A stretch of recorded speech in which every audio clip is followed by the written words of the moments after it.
Hey everyone, welcome back to the Ground Up Podcast, coming to you from the Level Wellness Studio here inside B2 Wellness Suites in Brentwood, Tennessee, the show that turns pain into pivot and gives you the confidence to build your business. I am Terry Barga. I am one of your hosts. I'm here with Vanessa Hampton. Hi. And we're missing Roy Mangrum. He's on the back of a milk carton somewhere. We're hoping to find him soon. If you've got information on the whereabouts of Roy Mangrum, please email us at info@nashvillefitmagazine.com. I'm kidding. I think we know exactly where he's at. I'm excited today because I've got my boy, my bro, my homie, my pastor, and my friend, Derrick DeLain. What's up, man? All the claps, all the crowd cheers. goes wild. Yeah, Wild. I'm here for it. Yeah, I'm excited to have you on. This kind of came together just this week, and I appreciate your flexibility. Of course. It's not it's a nerve-wracking thing when someone asks you to hop on a podcast last minute. So. It is, but I think talking for a living helps me out a little bit. So I can fluff my way through it. Sure, I know that. See what happens with it.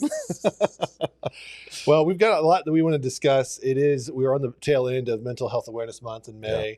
I want to go over some stuff there. I want to talk about the work that we're doing together with Rise Up and helping the unhoused and what it looks like for church, for the faith-based community to get involved in taking care of the needs of the underprivileged and underserved.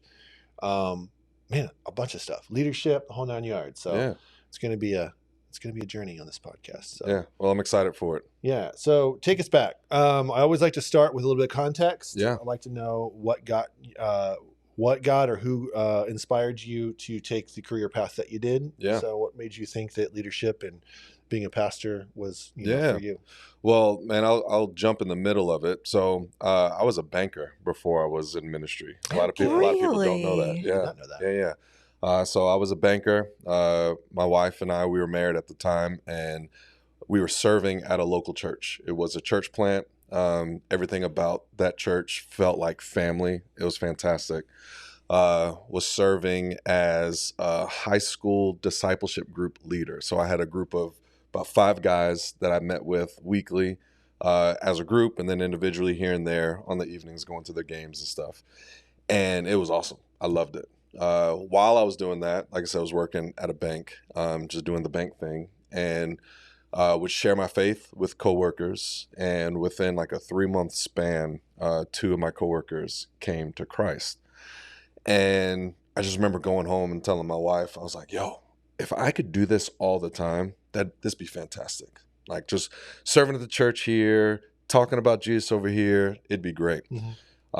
And while that was happening, we got a new like district manager who she was like cracking down. Long story short, there was like 2 or 3 like strikes that I had because I wasn't doing things properly. Uh-oh. And like strike number 2, she was like, hey, 1 more and you're fired. And I was like, and she said, but you're great. Like, you're a good kid. Like, everything's fantastic. But like, we have to have our systems in place. And I just remember talking to my pastor. I said, man, I'm about to lose my job. I'm like, my attention to detail isn't where it needs to be, I guess. And he was like, well, like, if you lose your job, have you ever thought about ministry? And I said, no, like, not like that. Mind you, I went to a Bible college. My degree was in Bible. I minored in counseling, but I didn't want to do ministry like that. Right. Interesting. Exactly. And I said, no, like, I'm good on that. I think this is the career path that I'm supposed to be on. Well, him saying that, just like the wheels were turning, had a conversation with Rachel. We're processing, like, maybe this is it. And why didn't you want to do you know why you didn't want to do ministry at that time? Man, every pastor that I knew, man, they got put through the ringer. Mm-hmm. Just a lot of people talking down on them. A lot of like, there was some level of honor that they would get, but then just a level of like, man, they were scrutinized under the microscope all the time. Yeah. I was like, dog, I don't got time for that. Yeah. No. Ain't no patience. And like I said, I don't want to do that. And so there was just always like this like hesitation. Yeah. But what was crazy is like, so I went to this Bible college. My degree initially was phys ed. And I was like, I don't want to be in a classroom. So I'm at a Christian college. Let me just study the Bible for 4 years. And then I had all these guys in my dorm room always talking to me about like their problems. I was like, you know what, I should probably minor in counseling. And so I was set up to do exactly what I'm doing now. Just at the time, didn't think that's what it was. So fast forward, I ended up quitting the bank job. I took my pastor up on like, maybe I should be in ministry, became the high school director, essentially the high school pastor. I just didn't have the title yet. Did that for a number of years. End up doing some adult ministry stuff, end up moving to another part of North Carolina, all in North Carolina, by the way. Was in Winston-Salem while this was happening. Raleigh, North Carolina, I moved to become a pastor at a church there, large church, was there for about 7 years before moving here 6 years ago to start Proclamation Church. And the rest is history. Here we are. That's the Cliff Notes version. It's a little bit deeper than that. I love that your inspiration in college was, well, how can I be more effective in helping these people? Yeah. I'm gonna get educated. I guess that's why he's your people. Yeah, he's my people. Yeah. I was like, I don't want to steer them wrong. Let me make sure like I know what I'm doing here. Yeah. And what's crazy is the whole counseling piece. Again, never thought that I would be using that. Mm-hmm. I'm using it every day, sitting down talking with people, getting into the weeds of, I know we're talking a portion of mental health, but like, man, really walking with people through the intricacies of their life and their story and the things that make them tick, man, what God is trying to do in and through them, in their wounds, in their stories that they don't necessarily think about. They're just trying to get out of the issue. I was like, no, like God's trying to do something here. Let's talk about that. And then we can get over here. It's fantastic. I think there's a lot to be gained from,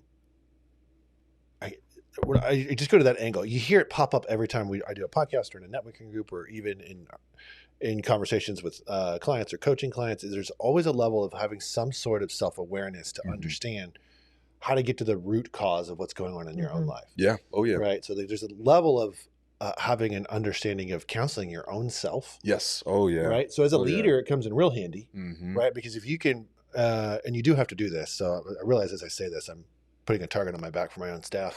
You have to be able to understand how a person, what motivates them, and what drags them down, and then we have to take their trauma, we have to apply it, because there's insecurities, and because there's insecurities, there's defense mechanisms, and then I'm usually butting my head up against that when there's an issue with a staff member, right? And that's not their. I mean, they don't know they're doing it typically, right?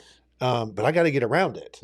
So in order to understand that, I got to do this whole. In my mind, I'm like freaking Iron Man throwing it all up on the wall. And I'm like, okay, so if we do this, take this equation, we got, childhood trauma. There it is. There it is. There is a lot of that. And I don't know, being a leader, walking with people, all of it takes patience, right? Yeah. And I think for us as leaders, we typically know where we want to bring someone or take someone and quote, understand what's best for them. But it's like, no. Like, I can't make that decision for you. Like, you have to see that for yourself. Right. You have to see the brokenness. You have to see the wounds. That's the hard part, right? That's the hard part. That's the hard part. That's the challenging piece of just like, okay. Like, because again, most people just want to get out of whatever situation they're in. 100%. Right? It's like, yo, this is uncomfortable. I don't want to grow comfortable in my uncomfort. It's like, no. You have to learn to be comfortable with this uncomfortable moment, because that is, where there's smoke, there's fire, right? This is showing something that's happening internally here that we want to get to that root. But in order to get there, you've got to sit in this uncomfortability for an extended season. And that's when you're like, oh, well, I do have trauma, or I do have parent wounds, or there is something that happened. This is how I've adapted, and this is what my responses are based on. And exactly. It's like, yeah. And it's fun sometimes. But I think the fun part is when the light bulbs start turning on for people as you're walking with them. It's like, oh man, this is great. I love this for you. How do you reconcile carrying that? That's the challenging part. Yeah. So speaking of having self-awareness for ourselves, right? So I'm a huge empathizer, right? Man, when someone tells me their story, that becomes my story. Right. But unfortunately, like, I can't carry your baggage for you. Right. And early on in ministry and life, I would do that all the time. Sure, that gets heavy. It gets so heavy. And, I always joke around about being so young and having a gray beard. Like, I have that because, I was doing a lot too much early on. And, like, the body kept a score. I said, man, I've got to learn how to compartmentalize, where to turn it on and turn it off, right? When I'm here, you've got all of me, right? When you leave the office, man, I'm taking whatever notes that I'm taking to figure out, like, okay, here's the things that, like, we want to talk through or work on the next time I sit down with you or give you the resource. But, like, I've got to shut it off because I still need to be present for my wife and still need to be present for my kids. I still need to be present for anyone else that's coming into the space. The next time I'm sitting down and talking with someone, I can't have that thing be my motivator all day long. And I had to learn that. I had to go to counseling to figure out what that looked like for myself. Well, and how do you do that? Because you essentially are shutting down to an extent part of your emotions. Yeah. And so you have to keep this empathetic side of you to be able to be the leader and be the pastor and be what everybody needs you to be. But then you're shutting down some of those emotions in that gap. That's a fine balance. So I'm a try to explain how I do it, like, as quickly as I can. So when you go to Genesis at the very beginning of Scripture, you see God. It took 7 days to create everything, right? Do we know that he could have done it like that? Right. Yes, of course. But he took his time. And at the end of each day, he said, hey, that's good. That's good. That's good. Right. All the way until the last day when he finally rested. I think that's a picture for us to get to this spot of just like, hey, once I get to the end of my day, I can say, all the conversations I had, the things that I did, the advice that I gave, the counsel that I gave, man, that was good. That was good. Even if it wasn't complete, right? Because again, it took 6 days for all of it to come to its completion. God still had the audacity to say, that was good. And I have to get to a spot for myself as like, hey, at the end of this day, that was good. It's not done, but that's good. And that allows me to take my hat off and just be able to be what I need to be later on for everybody else. Yeah, that's, we're speaking to my entrepreneurial brain. It's like, I don't know that I've achieved enough to go home and rest. Like, that used to be the struggle. Yeah. It's like, you feel like you had that's a struggle for everything. You had to earn the right to rest. The right to rest. Yeah. And it's like, no, like we already have it. Right. Like, it's already given to us. So enjoy it. Yeah. So there's a lot to unpack there. We need a tattoo just to remind us every day. Yeah. It's okay. It's okay. It's okay. good. It's good. It's good. And I, like, for a while, what's funny, when that realization clicked, and I say that was about 3 years or so now at this point. But when that realization clicked, I would, before I leave the office, I would write on my whiteboard, this is good. This is good. And that was like the mantra. Visual cues are huge. Yep. So, man, I think now it is internal. I'll go home. I don't think about anything. That's good. It's almost like, I don't know. My kids ask me all the time, I was like, how was work today? And I'm like, yeah, it was good. I think it was good. It's like, did anything happen? And I was like, actually, no, a lot of stuff happened. And you're talking about it. I was like, oh, man. But I'm okay with all of it. Yeah. Was it good? But then you're like, no, it was. And like I said, I'm okay with it. Yeah. Let's go to Putt Shack and enjoy the day. That's right. Hi, there's something I kind of want to go back there with getting uncomfortable with uncomfortability. Mm-hmm. And I know I'm up against a break, so I really don't have about a minute. But so if you don't finish this answer, just know when that counts down, we got to take a break. Just go. It is good. It's good. It's good. It's good. I tend to think, and this might be dogmatic, too pragmatic, whatever word you want to add, where if you're not feeling the pressure of uncomfortability or pursuing it, then what is growth? Man, that's actually really good. So that goes back to being comfortable. Like uncomfort means something is changing, right? Mm-hmm. Something is like revealing itself. There's like, okay, I've got to deal with that thing, right? Shoulder pain, right? Lifting weights and stuff like that. It's like, okay, hey, I'm uncomfortable here. Something's going on. I've got to figure out what that is so that I can go back to lifting the weights that I need to. So yeah, that's a bigger picture of a smaller picture of that. But yeah, I'm gonna unpack it more. I need more answers. Yeah, let's make that happen. We're gonna take a quick break and we're gonna come back and we're gonna dive deep because that's what we do. Be right back.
All right. No pain, no gain, right? No pain, no gain. So if we're not, I feel like there's two ways to do this, right? Getting comfortable with uncomfortability. This clearly has implications into health and fitness, right? Yep.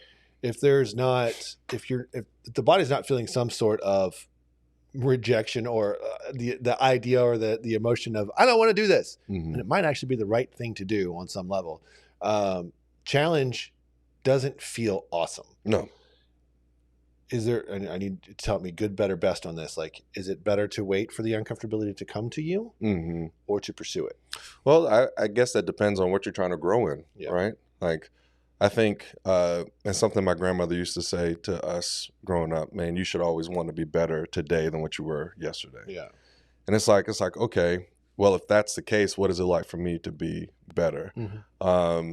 Michael Beasley, like him or not, basketball player, he was on an episode of a podcast a couple weeks ago, and he said if tomorrow was a destination, how many people would actually like make it, right? Because we know tomorrow's happening, we just kind of go through the motions of just living life the way that we're used to and never really pushing ourselves or challenging ourselves, and we just know it's coming. Man, so heavy to me. I said, yo, that's actually a really good thought. Because we are comfortable, because I know life is going to happen, because of the things that I do, like I'm okay with just leaving well enough as is. Right. But it's like, no, man, if I want to become a better communicator, man, I got to read books. I've got to listen to other people. I got to carve out time in my day to figure out how to become a better communicator. Right. If I want to get stronger physically, I've got to sacrifice some things and wake up in the morning and lift weights, right? And stretch so I don't mess up my shoulder, right? Like all these different things. Those things have to happen. Yeah. So I would say for the individual or for us as a whole, when we're thinking about being comfortable or uncomfortable, it's a matter of like, well, what do you want? What's the thing that you're looking for? Are you content with just being, the version of Terry that you are today? Or no, I want to be a better version of Terry. And if that's the case, these are the things that I'm going to need to do to make that happen. And if those things are hard to see, that's where it comes. That's where counseling, mentorship, accountability all come into play. Yeah. And that I think is what I don't know that most people understand about what it looks like to live with faith being the primary, the primary priority. Yeah. Because then you can start figuring out, well, there are things that get in the way of that. Right? Like a lot of people, I know I'm no different, but you can medicate your way out of that. It's like, I don't like what I'm feeling. I don't like the season that I'm in. I would like to ignore it, but I can't enter in coping, whatever. Something. Yeah. And that you run the gambit of what that looks like. Yep. It could be a relationship that you're distracting yourself with. It could be work. It's almost entrepreneurially, it's almost always work. There's a level of control, but this has hit me a few times just this month, like where you're not comfortable at home, you're comfortable at the office, but it's only because you feel like you have some sort of control over the direction of your life or the day. and that's an illusion. Right. Of course. Right. So what are some tips that you would that you could share that would help people understand how to see through that junk? Yeah. So the way that I would describe it, and again, going back to this idea of Genesis, right? We are, every single one of us, we were created for the garden, right? Completeness, wholeness, right relationship between us and God. As a Christian, that's what I believe, right? And so because life has now been distorted, we are broken, that relationship has been broken, we are constantly looking for the garden again. Right. We are trying to find something that makes us feel complete and whole and satisfied, which is why people will run to sex or alcohol or a job or relationship. Like something is like, oh man, this is giving me a feeling that will hopefully make me feel whole. And then every single one of us, we all know that all those things that we pursue in some way, shape, or form will let us down. Right. It's going to let us down. Right. We've put those things on a pedestal that never belonged, and now we pay the consequences for it. And so for me, this is where like faith comes in. It's like, okay, if I can take the blinders off, these rose-colored glasses, and begin to see those things that I'm pursuing as replacements for what I could have between myself and God, it's like, okay. And I'm not saying everything's gonna be peachy keen. That's the last thing I'm gonna tell someone is like, hey, once you find God, like everything's gonna be like roses and rainbows. Right. Nah, dog, that doesn't happen. No. But I now, as I'm walking through life, as I'm walking through disappointment, as I'm walking through hurt, it's like, oh, but I'm not walking in this alone. Like I continue to get a foretaste of what's to come because I know that you're with me. I know that your Spirit's with me. I know that you're guiding me. I know that you're surrounding me with people who are going to hold my arms up when I get tired. I know that you are encouraging me and loving me well through all of this. And really all those things I'm still trying to find in other things. Oh, I have that in God and who he is. And so what's going back to this conversation of comfort and uncomfortable, right? Pursuing that is still really uncomfortable. Right. It is so much easier to just be like, you know what?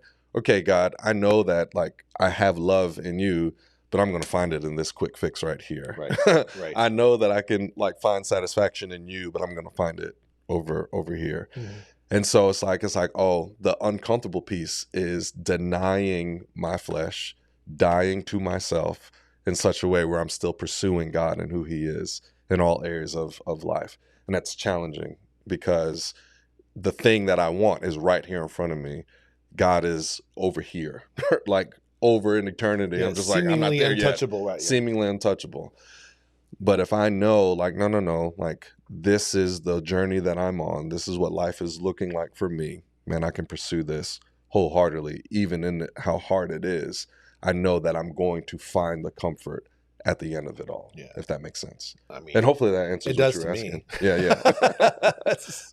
And hopefully that answers a little bit as I don't know, even as our listeners, your listeners are just processing all the things that they're pursuing. Yeah, I think there's a lot to it. I think that what the most important part, because our faith, Christianity, one is a very big blanket statement. And unfortunately, encompasses a lot of things that aren't necessarily foundationally what we would call Christianity. It is what it is. And then oftentimes from the outside looking in, we're judged by the extremists in our faith. That part sucks. Yeah.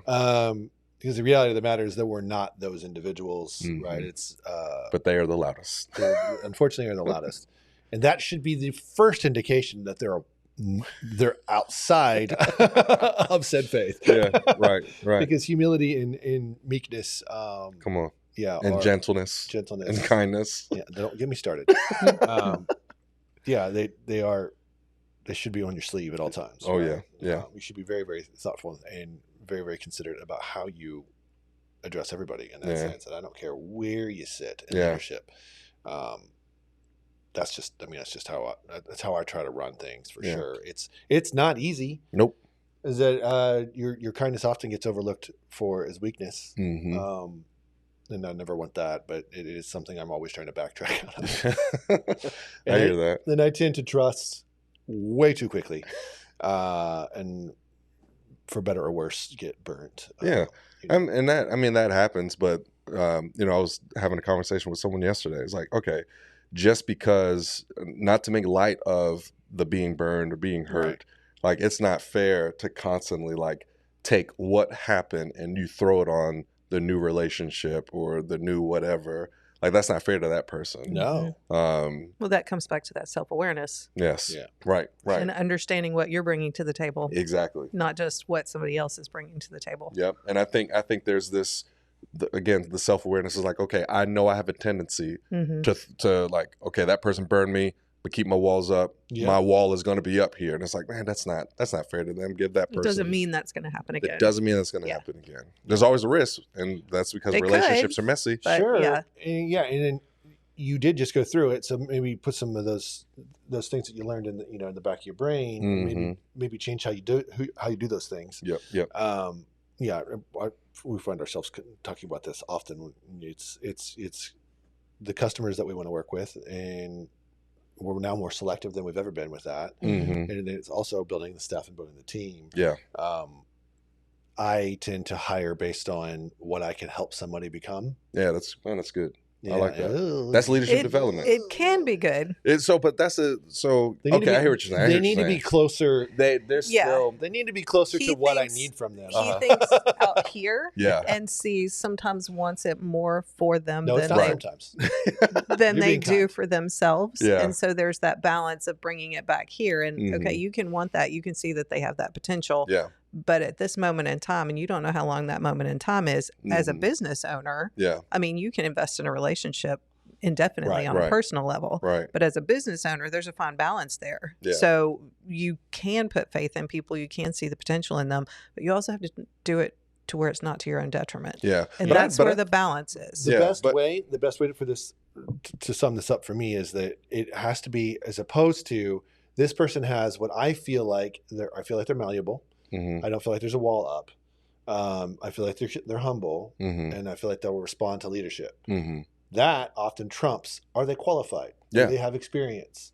Like, do they have work ethic? Yeah. So that swapping those out a little bit is where I need to be on that. For sure. So the thing that we say is like, are they teachable? Yeah. Right. I think, man, if someone's not teachable, then I know, like, bro, I'm not about to. And you can find that out like pretty quickly in the first, couple interactions, first couple minutes of that interaction with them, of just like, all right, this individual is not teachable.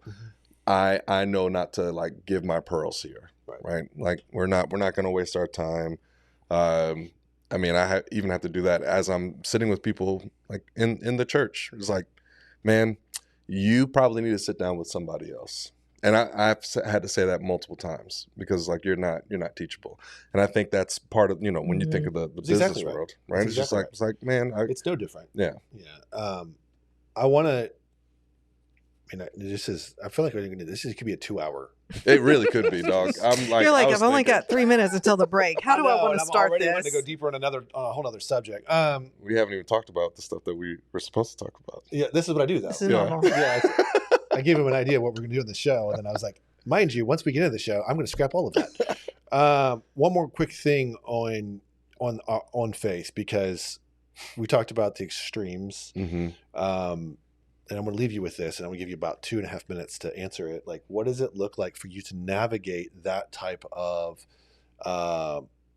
muddiness currently as it sits in culture with what faith looks like, or specifically Christianity? Yeah, man, that's a really good question. So I am a huge proponent of like relational ministry. And what I mean by that is, okay, you can all day long make an assumption by what you see on social media, what you hear on the news, whatever. But like once you get a chance to know me, you're going to be like, oh, the thing that I love, man, you're not like those other Christians. I love hearing that. Yeah. Because it's like, oh, well, I love it because number one, I'm giving you a different perspective. But number two, like I'm changing your whole worldview up now because what you thought that you understood about what it meant to be a Christian we're flipping it on its head now, right? So my wife, I don't want to put her business on blast or anything like that. But what she does for work, she works with a lot of individuals who would describe themselves as aggressive progressive, where they're just like, man, anything that has anything to do with a conservative value, I'm good on, right? We would classify ourselves as being very middle ground. We're too progressive for the conservatives and too conservative for the progressives. Yes. And that's the ground I want to live in. I love it. Yeah, because it's uncomfortable for them. It's uncomfortable. It's uncomfortable. Now, peep this. So the amount of people that she works with who, again, would say middle fingers to anything Christianity, just to be real, they are very much like, man, if we knew you guys during this time in our life, we'd be following Jesus now. We'd be because we are seeing a version of Christianity in you or with you that, again, is changing our entire dynamic of what we believe Christianity is. That comes from relational ministry. Right. So, and I answered that in under. That's pretty impressive. You're used to that clock, aren't you? Yeah, I have to be. Used to that clock. I have to be. Very well done. Thank you, sir. He left me no time to respond. So we're going to take a quick break and we'll be right back.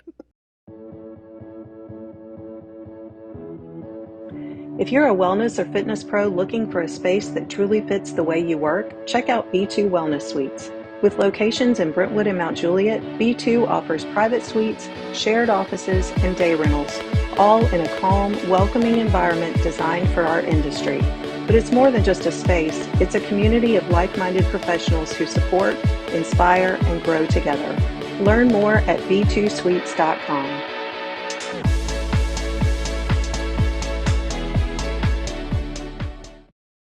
All right, we're finally going to do it.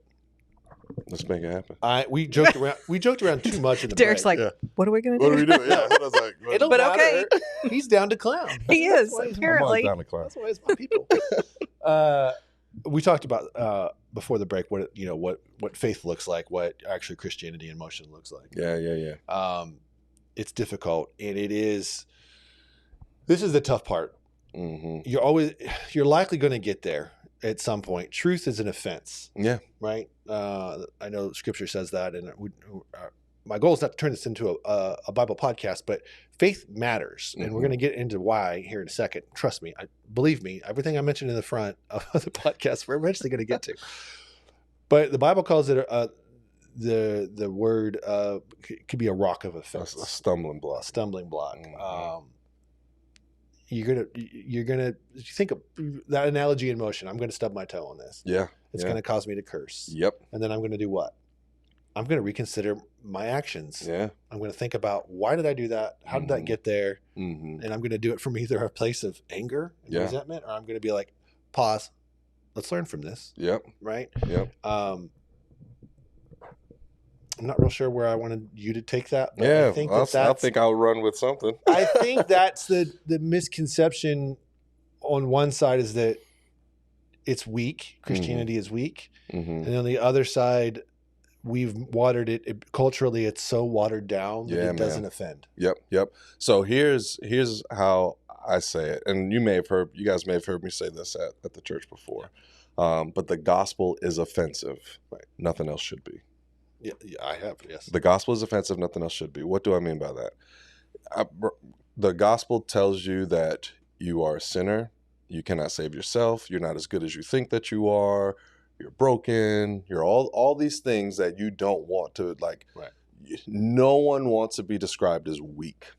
Right? Like, no, if I like dig my heels in and just do something, differently than I did last time, I can get better at it, right? I can achieve. Right? Don't tell me that I can't do something. And personally, if you tell me I can't do something, bro, I'm going to try to prove you wrong. It's going to happen, right? And when we take that mentality into the things of faith, you can't save yourself. You're not as good as you think you are. Like all this stuff. It's like, yo, that's offensive to me. Right. We need to dig into why that is offensive. Right. Because deep down, when you get down to it, you know that it's true. Yeah. You know that you can't save yourself. Right? Like I've said it this way before. the idea of Jesus as Savior, when you really get down to it, is like, okay, yes, I've lied. Yes, I've broken the commandments. Like, yes, all these things. Like, you are right about all those things, Derrick. So if Jesus saves me from that, great. I'll take him up on that. Like, saving me from my sins. I get to heaven one day. Sounds great. We love the idea of Jesus as Savior. The offensive piece now is Jesus as Lord, that he actually commands your life and tells you how you should live and how you should operate and how you should care for the vulnerable and how you should care for those around you. Like he's Lord over every aspect of your life now. And now what that means is like, I got to give up control. Ooh, and I don't want to do that. Yeah, that's the rub. That's the rub. I don't want to do that, right? So that aspect is also offensive, because you're like, what you're telling me is like, oh, I can't make my own decisions. Like, I can't live the way that I want. Like, you're telling me that there's something wrong with me, that I'm not mature enough to do the things that I know I'm supposed to be doing and will my way into right living. Like, how dare you, right? It's like, yeah, I am telling you that because that's what Scripture says. And this is how we are now called to live as followers of Jesus.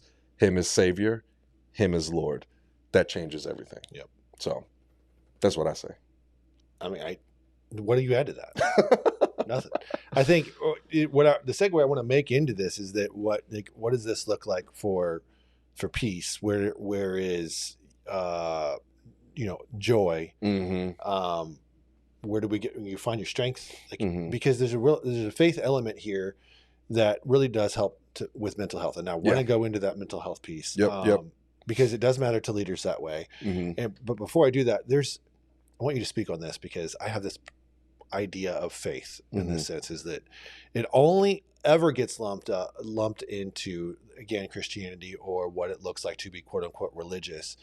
Y'all losing faith every day. Yeah. Right. You go to sleep with faith that your eyes are going to open in the morning. Yeah. Right. You pull up to a stoplight hoping that the joker behind you is going to stop. Mm-hmm. Right. Like, faith is not this elusive concept, supernatural thing that only exists inside a religion. Right. You're operating on faith every dang day. Mm-hmm. Right. I'm going to eat this protein. I'm going to have faith that it's going to go do its job, because I can't see it and I can't feel it.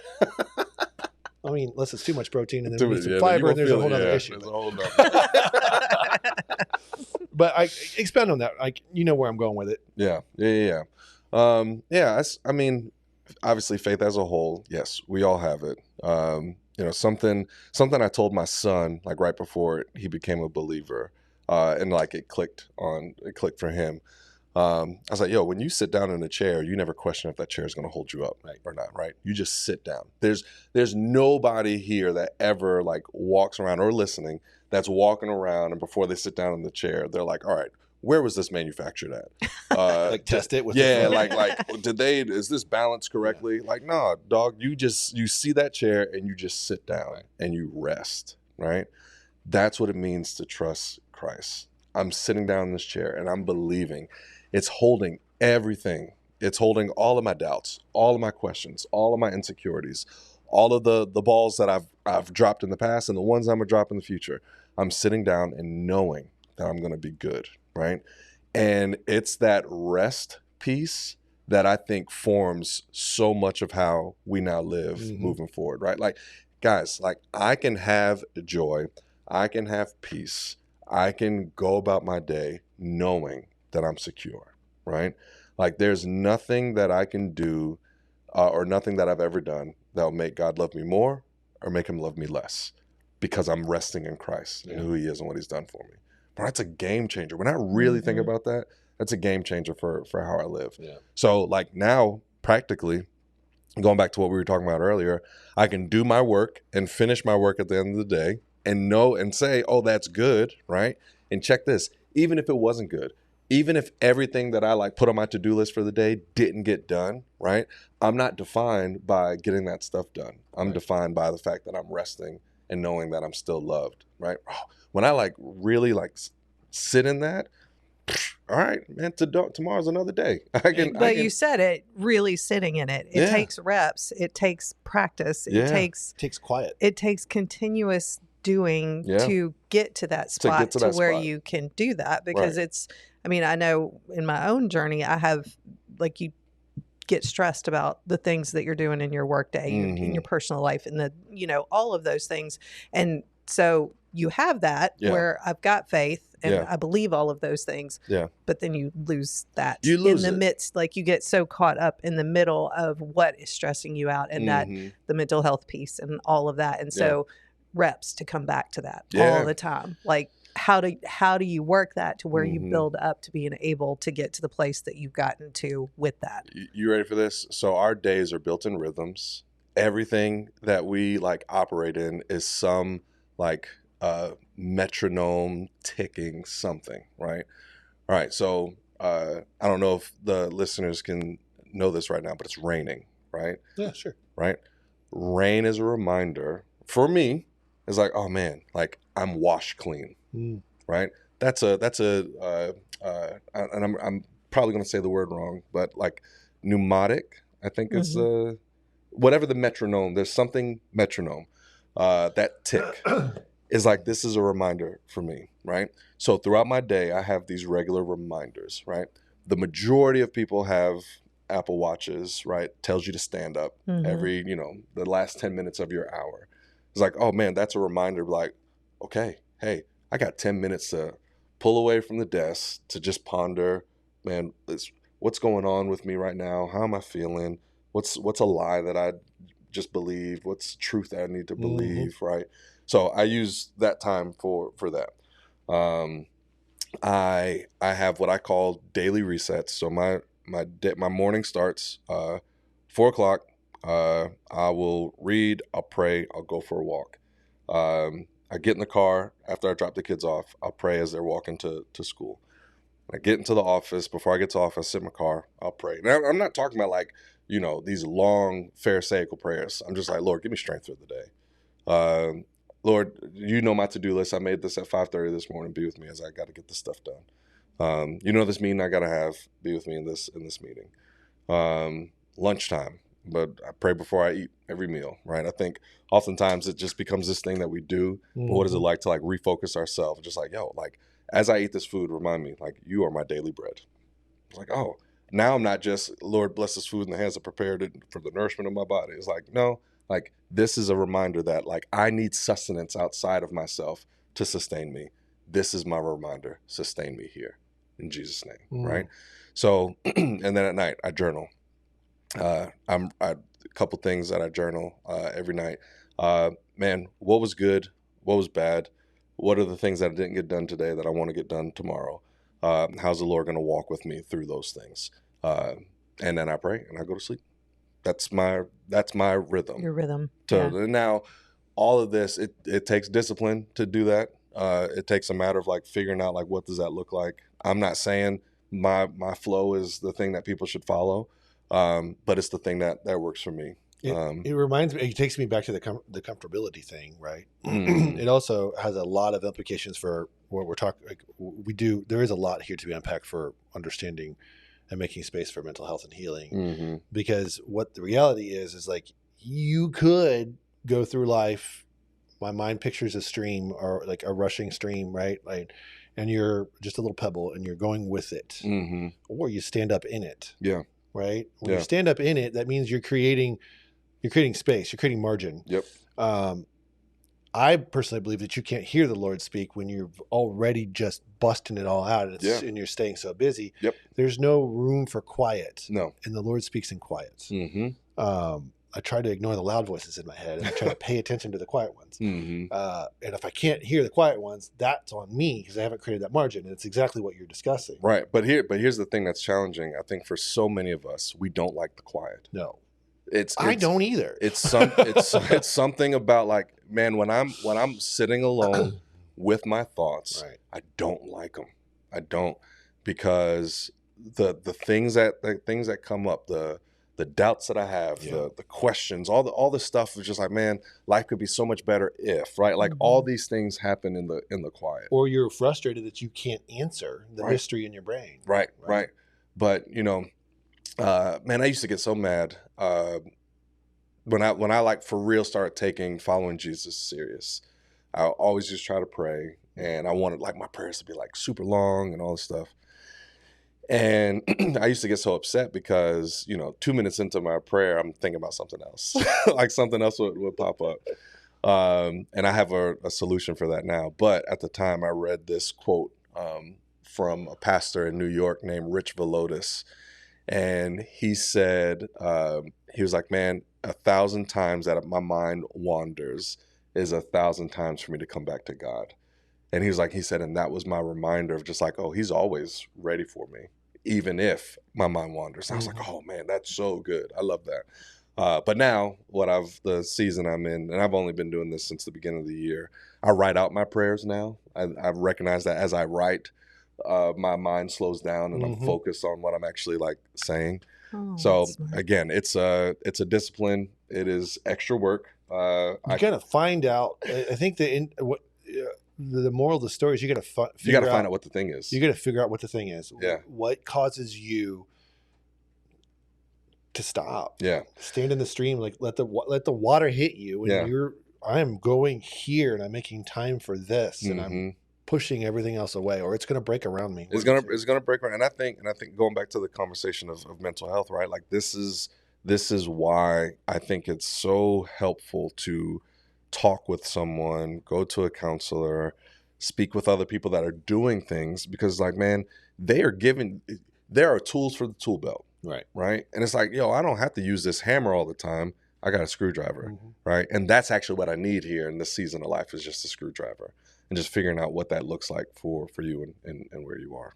So just gets money as a clock management. He's like, hey, you might. He's like, I'm gonna stop talking now. Yeah. You need to stop. You need to stop too. Which is not fair, because you leave me a hot 15 seconds to respond. Good grief. All right, we're gonna come back, and when we do, we're gonna talk about community engagement and involvement with the church and what that looks like, and a little bit about Rise Up too. So we'll be right back.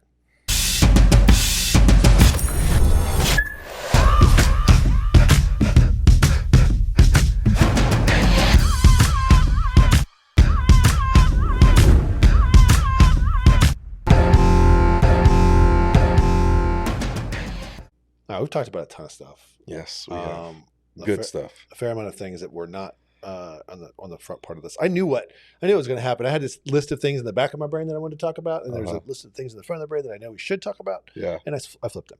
So here we are, 10 minutes to kind of get to the things. Yeah. That's our day. Yes, that's exactly our day. Typically. Like a squirrel.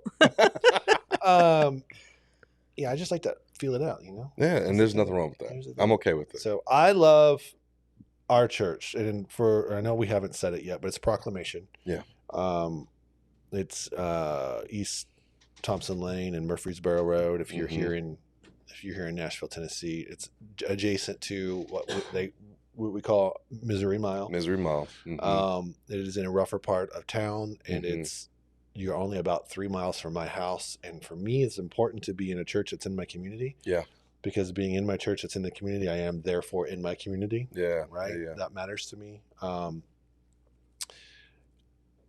Culturally speaking, it matters for me. I have told people this from the jump, and I've never said this out loud to a pastor yet, but I've found it very important for me and my family to sit under an African-American pastor. Yeah. I want my kids to understand diversity, and I want them to look at leadership way outside of how culture displays it.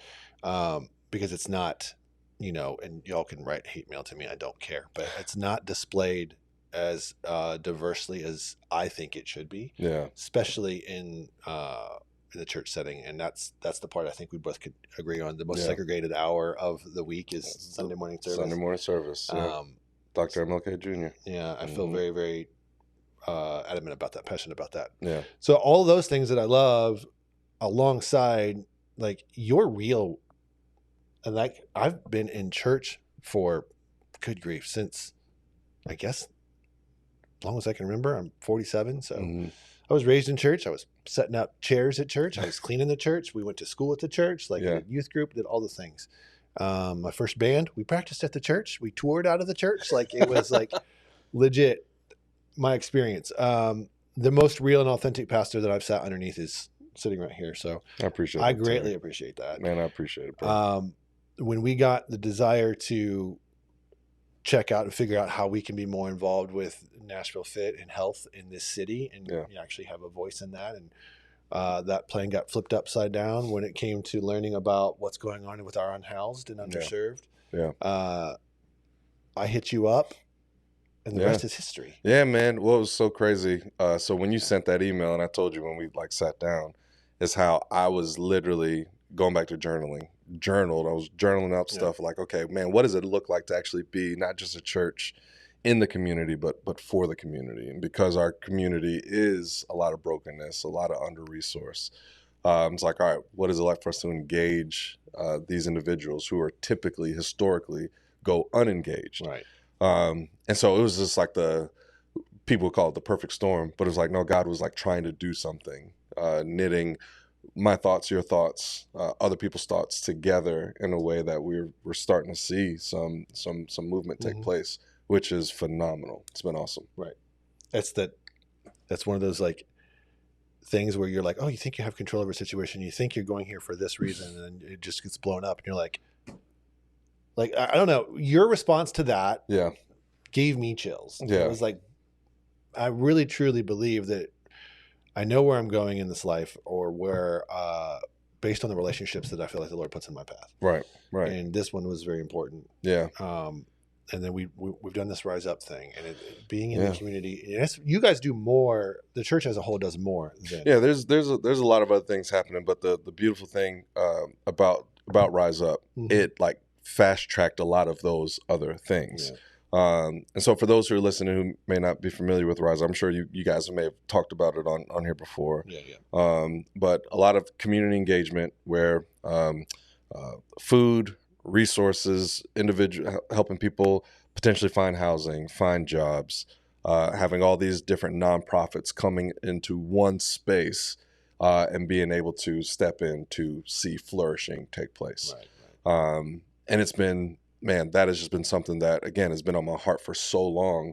I think oftentimes churches are just used on a Sunday morning thing. But what does it look like for the middle of the week, where it's not just Bible study? Man, we're trying to see people, again, truly flourish with who they are, who they can become, what God desires for them. And like I said, you guys stepping in on that. We're seeing some of it come into play with a couple other organizations there in South Nashville. It's been phenomenal. I'm saying this live or on recording to commit me, but I would love a world where you and I go into other churches in this community in Nashville and speak on, this is what I think it looks like to be this is the gospel in motion. We often find ourselves sitting back and letting someone else solve the problem. And I think that's hear me say this, and not hopefully not to make it overly political. The government has done a lot of resourcing of people. Right. As I believe there should be aspects of that for sure.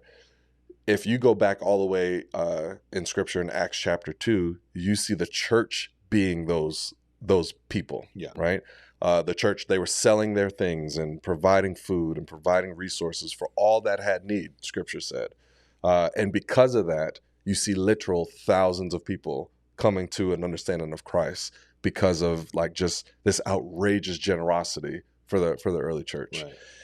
Now it's flip-flop to where a lot of generosity and care and love has fallen on those who are in the government. Again, I think there is a place for that.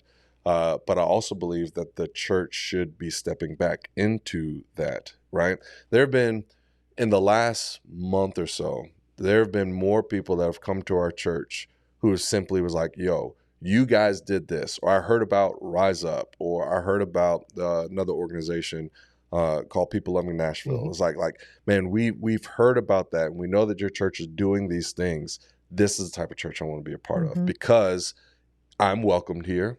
You care for someone like me. I want to be here. Number two, I'm not judged with my story and the things that I've done, so I can come into this space. And three, I want more people to hear about this, so I'm like bringing people to come to church. And so, man, we've just experienced this surge of growth just because, man, we've stepped out and served and cared and loved in the way that God like calls us to. Right. It's like, oh, what an idea. Interesting. That's how it works. Yeah, that's how it works. Does anybody ever come and say, well, you let that guy in with all the tattoos, so I guess I'm good? Listen, I don't think anyone would look at you and never say that because they're scared, Terry. Not a lot of dudes that look like me at church. No, but listen, I love it. I take it. It's there's a bit of an antagonistic approach to my faith for sure. Yeah.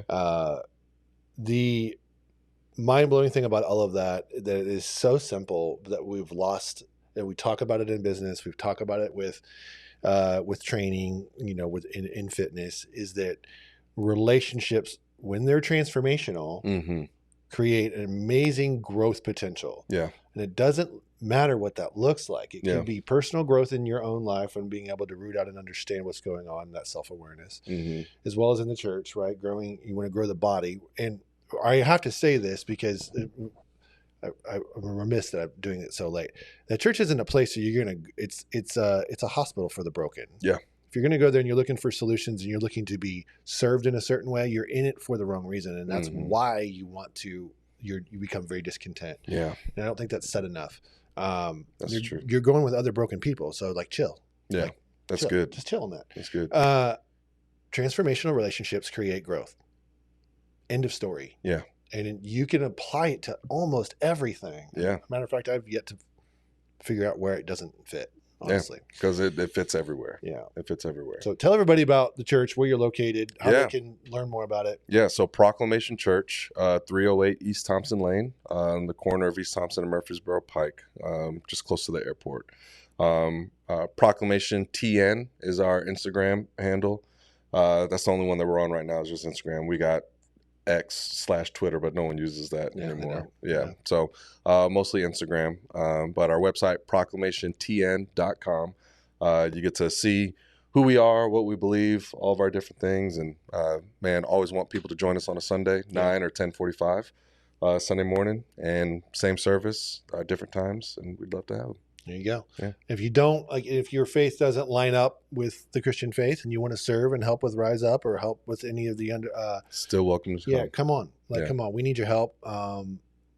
We need everybody's help. If we all work together and we all get unified in this, we can actually really change some lives. And that's what it's about. And we've talked about our vision being to make Middle Tennessee a healthier place. That is as holistic as it gets. And this podcast is a perfect example of that. So that's good.